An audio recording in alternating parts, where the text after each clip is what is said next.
Ga takaitattun labarai daga Dala 360.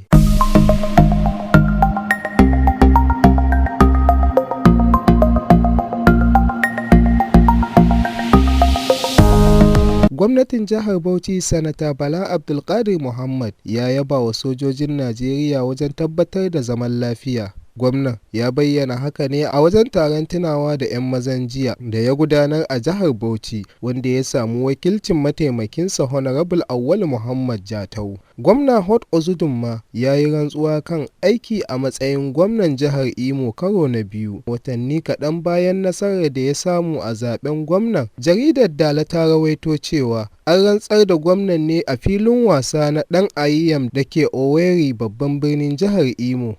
Hukumomi a ƙasar Saudiyya sun ce ana gab da ƙaddamar da motocin haya masu tashi sama da za su yi jigilar mahajjatan bana daga filin jirgin sama na ƙasar zuwa masaukarsu da ke birnin Makka.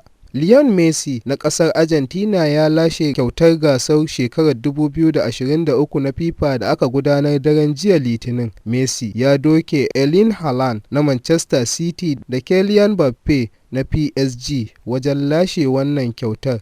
Haaland ya zo na biyu yayin da Mbappe ya zo na uku. Ƙarshen takaitattun labaran kenan.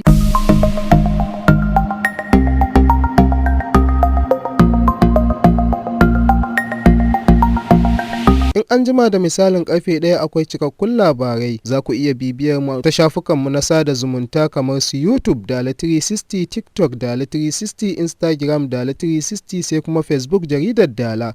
Sannan za ku iya turo mana da ra'ayoyinku akan labaran da kuka saurara ta lambar WhatsApp 09126844474. Karin maganar mu a yau cewa yake: gona ko an siyar da ke kina inda kike. Gona ko an siyar da ke kina inda kike, karin maganar mu kenan a yau Talata.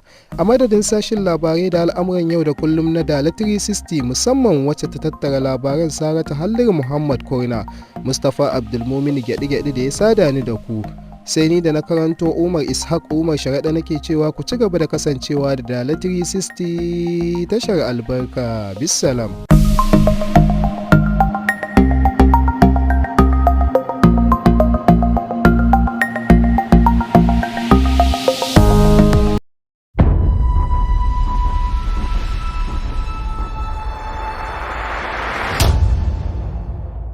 Dala 360 tashar albarka. Danna mana subscribe sannan ku danna karawar sawa domin samun sanarwa a duk lokacin da muka saki sababbin shirye-shiryenmu na labarai, rahotanni da kuma sharhi akan al'amuran yau da kullum.